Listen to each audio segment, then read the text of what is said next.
Salut tout le monde, c'est Ludo et Nico de la chaîne 100% sudiste. Et aujourd'hui on va se retrouver pour une toute nouvelle vidéo dans laquelle on va revenir sur ma chute avec la Rieju MRT. Allez, c'est parti. Donc voilà, on se retrouve avec la vue sur la MRT. Donc je suis tombé sur un démarrage rapide, ma roue arrière, il y avait une zone de cailloux et après du goudron. Ma roue arrière elle a glissé sur le côté gauche, j'ai tenté de mettre un coup de guidon, après je me rappelle plus trop bien, ça s'est passé très vite et je suis tombé sur le côté droit. Donc la moto elle marche toujours parce que depuis que je suis tombé je m'en sers tous les jours tout ça pour aller au lycée.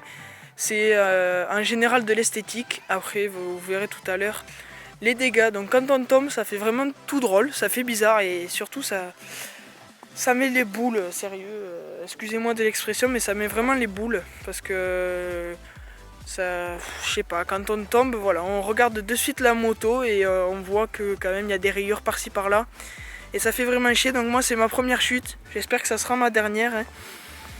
Espérons-le, espérons-le. Donc allez, moi je vous laisse tout de suite avec les dégâts, entre parenthèses.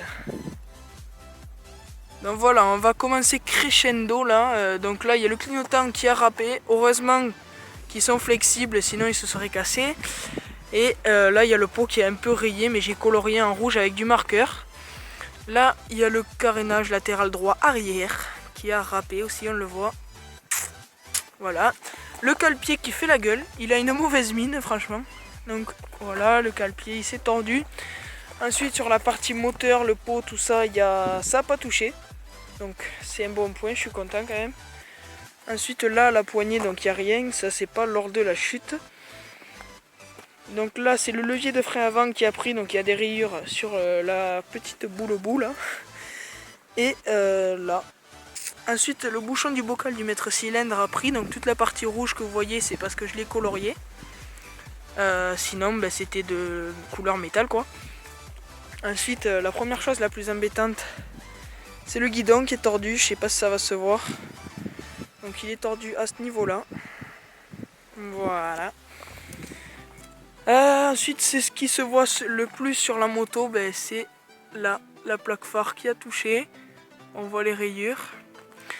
Et le garde-boue avant, pareil, des rayures. Allez, c'est parti.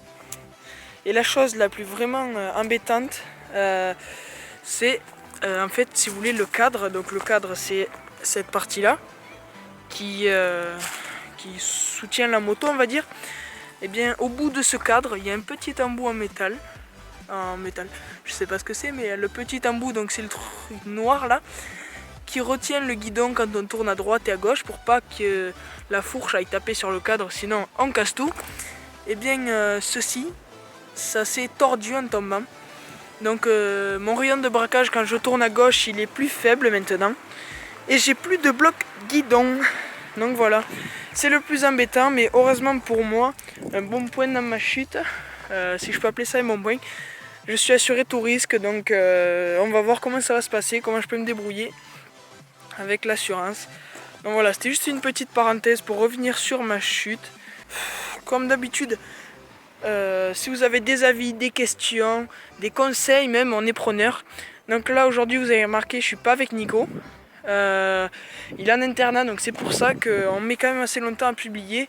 Il va falloir qu'on prenne un rythme, mais une fois qu'on sera organisé comme on vous l'a dit, il va y avoir du très très lourd qui va arriver. Allez, c'était tout, c'était Ludo de la chaîne 100% sudiste, à la prochaine et bonne route.